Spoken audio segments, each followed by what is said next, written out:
and welcome to our YouTube channel. I'm going to be reading chapter 2 of Mouse and the Motorcycle. Miss Hughes read chapter 1 and Miss S is going to be reading chapter 3. So I'm really excited to be sharing this time with you, and I really miss everybody so much. I think about you guys all the time and all the good times we had together. I have so many good memories. And even if you're not in my class, it's still important to watch all the videos because we're going to be reading all of the chapters, and this is such a good book. I hope that you guys enjoy it just as much as we do. Okay, so over here I have some interesting words that I've written down because I've already read the chapter. So I kind of wrote down some words that I thought were interesting, and because I love writing so much, I love to find interesting words in the books that I'm reading because then I can use them in my writing and I learn new words that make me sound smarter. So it's a win-win situation. Let's go over some of these words. In my class, we were working a lot with parts of speech, and I'm sure a lot of other classes were doing the same thing. We know that a lot of these words I've written are adjectives, and we know that adjectives are describing words. They are words that are used to describe nouns, people, places, and things. There is one noun down here, and it's momentum. So let's just kind of go over the words before we read, and then as we read and they come up, you can think about them and be like, oh yeah, and maybe when you see the word in the sentence and you already kind of know what it means, it'll make more sense to you. And they go in order as we read the chapter. So the first word that we will come across is on the first page, and that is disappointed.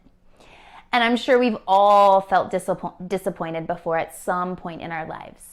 And disappointed is an adjective, and you just feel like let down. Like maybe you were excited about going to Six Flags, and then you wake up and find out there's like thunderstorms and you can't go. And you're just disappointed. You're let down. You had been looking forward to it for so long. The next one is snoopy. And I originally wrote nosy, but I spelled it wrong, so I had to cross it off. And I actually thought of a better word to describe Snoopy, which is curious. Because people that are Snoopy, they're kind of curious. They want to do a little digging. They like to be kind of like detectives. The next word is plentiful. And you feel free to say the word after I say it out loud. Plentiful is an adjective, so it is used to describe something. And plentiful means a lot of something. So right now, I would say I have a lot of toilet paper because I bought some. I just buy it, a lot of it. So I have a plentiful amount of toilet paper right now. The next word is eager. And eager means that you are really excited about something, like you can't wait, you're eager. And it is also an adjective. The next one is sensible. And Ralph's mother does not think that Ralph is the most sensible mouse. And sensible means smart, wise. His mother is very worried about him because he doesn't always make the best choices. He's not the most sensible mouse. And then the last one, which is a noun, is momentum. Momentum is when you are gaining speed as you are traveling. So like when you're going down a hill on your bike and you don't even have to pedal, it's momentum that is kind of like taking you down that hill. It's a force. Okay, so we went over our words. Please keep an eye out for them as I read chapter 2. All right. And it starts on page 11. Except for one terrifying moment, when the boy had poked his finger through the mouse hole.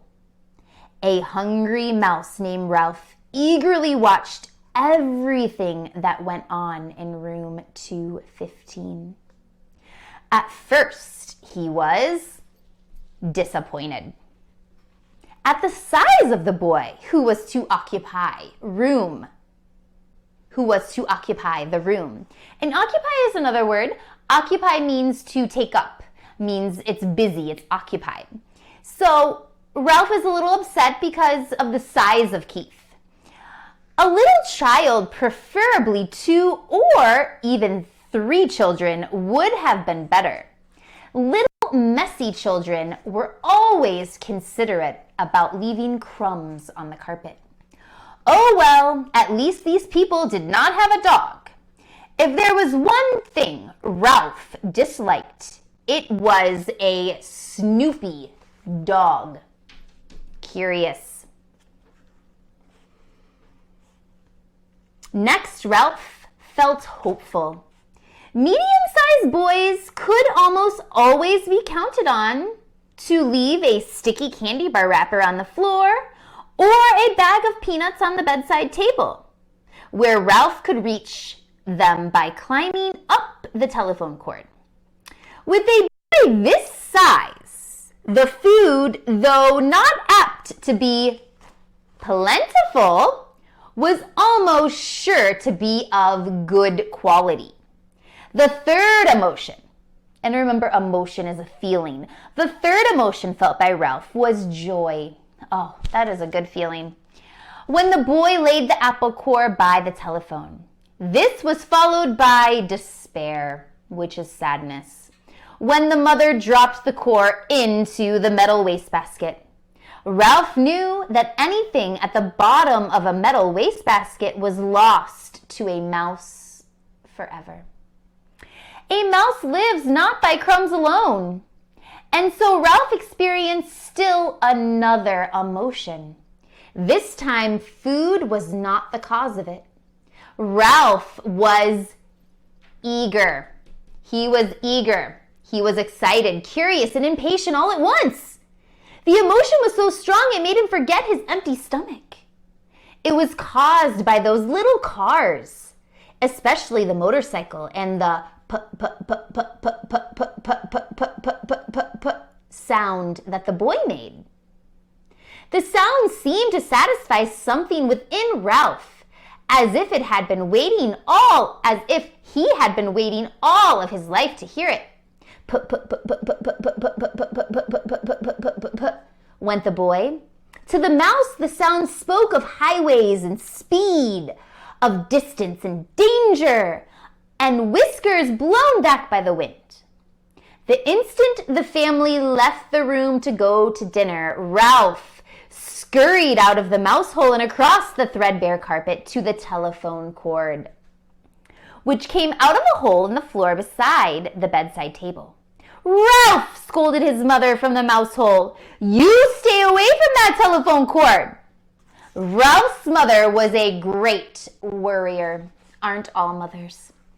She worried because their hotel was old and run down, and because so many rooms were often empty with no careless guests to leave crumbs behind for mice. She worried about the rumor that their hotel was to be torn down when the new highway came through. She worried about her children finding aspirin tablets. Ralph's father had tried to carry an aspirin tablet in his cheek pouch. The aspirin had dissolved. Dissolved means that it disappeared with unexpected suddenness, and Ralph's father had been poisoned. Since then, no member of the family would think of touching an aspirin tablet. But this did not prevent Ralph's mother from worrying. Most of all, Ralph's mother worried about Ralph. She worried because he was a reckless mouse. If Ralph is reckless, that means that he's not really paying much attention. He's not being very careful. Who stayed out late in the daytime when he should have been home safe in bed. She worried when Ralph climbed the curtain to sit on the windowsill, to watch the chickmunk in the pine tree outside and the cars in the parking lot below. She worried because Ralph wanted to go exploring down the hall instead of traveling under the floorboards like a sensible mouse. Heaven only knew what danger he might meet in the hall. Maids, bellboys, perhaps even cats. Or what was worse, vacuum cleaners. Ah!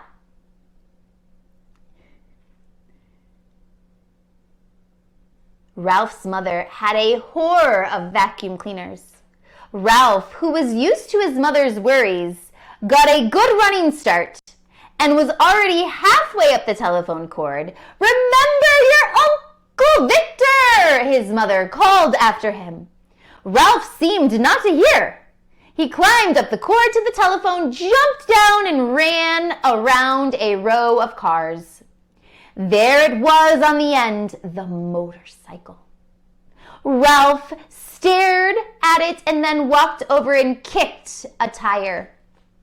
Close up to the motorcycle, it looked even better than he expected.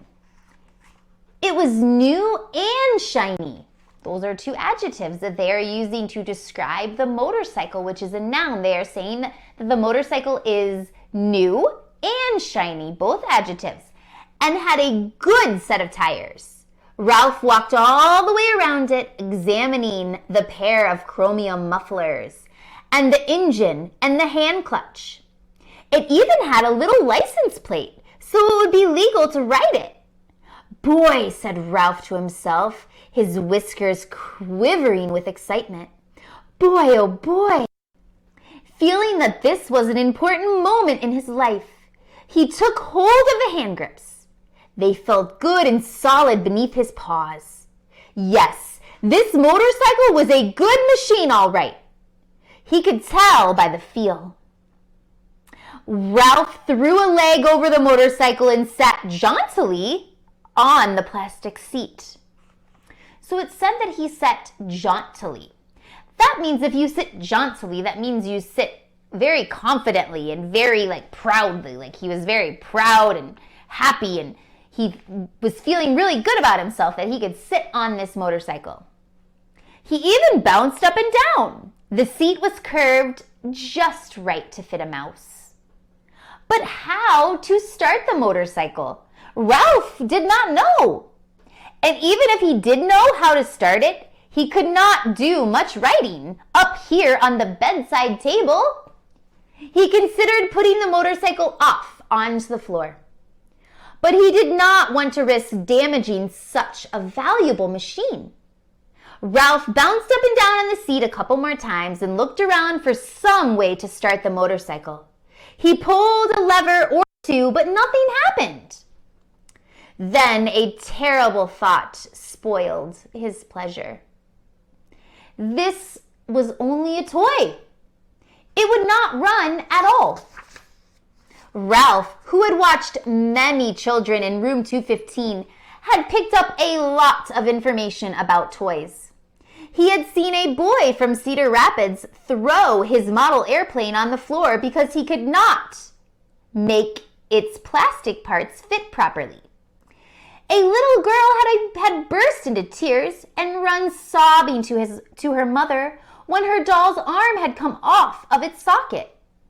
And then there was that nice boy, the potato chip nibbler, who stamped his foot because the batteries kept falling out of his car. But this toy could not be like all of those other toys he had seen. It looked too perfect with its wire spokes and its wheels and its pair of shiny chromium exhaust pipes. It would not be right if it did not run. It would not be fair. A motorcycle that looked as real as this one had to run. The secret of making it run must be perfectly simple.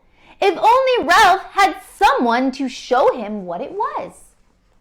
Ralph was not satisfied with just sitting on the motorcycle. Ralph craved action. After all, what was a motorcycle? For if it wasn't action, who needed motorcycle riding lessons? Not Ralph. He tried pushing himself along with his feet. This was not nearly fast enough, but it was better than nothing. He moved his feet faster along the tabletop and then lifted them up while he coasted. Feeling braver, he bent down low over the handlebars and worked his feet a little faster towards the edge of the bedside table. When he worked up a little speed, he would coast around the corner. So when he's saying that he's like coasting, it means he's like worked up speed and then he kind of just like is able to ride for a little bit without having to like pedal. He's coasting. That's when you're like riding, when your bike is moving, but you're not using your pedals, you're coasting. So Ralph is just kind of coasting around. When he worked up a little speed, he would coast around the corner. He scrabbled his feet on the table to gain momentum. Momentum, our last word. So he scrabbled his feet on the table to gain momentum. In a split second, he would steer to the left. Again, so he's trying to build up that speed as he travels to help him to go a little bit faster. At that moment, the bell on the telephone rang so close that it seemed to pierce the middle of Ralph's bones. It rang just that half ring, as if the girl at the switchboard realized that she had rung the wrong number and had jerked out the cord before the ring was finished. That half a ring was enough. It shattered Ralph's nerves and terrified him so that he forgot all about steering. It jumbled his thoughts until he forgot to drag his heels for brakes. He was so terrified, he let go of the hand grips. The momentum of the motorcycle carried him forward over the edge of the table. Down, down, down through space tumbled Ralph with the motorcycle. He tried to straighten it out, to turn the fall into a leap, but the motorcycle got in his way. He grabbed in vain at the air with both paws. There was nothing to clutch. To clutch means to hold on to. Nothing to save him, only the empty air.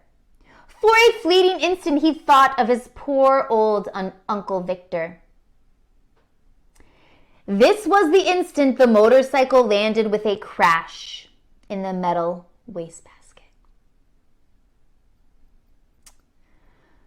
Oh, Ralph. Ralph fell in a heap beside the motorcycle and lay still. And that is the end of chapter 2. Wow. We have a problem. We have a problem. Ralph is now trapped inside a trash can with Keith's motorcycle. So as a reader, I have a lot of questions right now. I'm just like wondering like what is going to happen when Keith comes in his room and he doesn't know where his motorcycle is. Because he's not going to probably think to look in the trash can. I wouldn't. And, poor Ralph is probably so scared. I mean, he already said earlier that he can't get anything out of a metal wastebasket. So I don't think that Ralph is going to be able to get out of it. So I'm feeling a little worried about Ralph. I hope he's okay. And we have a problem. I think this is probably one of our first problems in the story is Ralph and the motorcycle are now trapped in the wastebasket. So you can make some predictions about what you think is going to happen when Keith and his family come back to the room. And then when Miss S reads chapter 3, you can kind of see if your predictions were correct. Again, we're going to be teaching some math lessons. We're going to be reading some books. We're going to really just try to give you guys as much learning as possible. And I miss all of you guys so much. I think about you every day. And I hope that you are learning as much as possible because you are all so, so smart. And I'll see you guys again soon. Bye.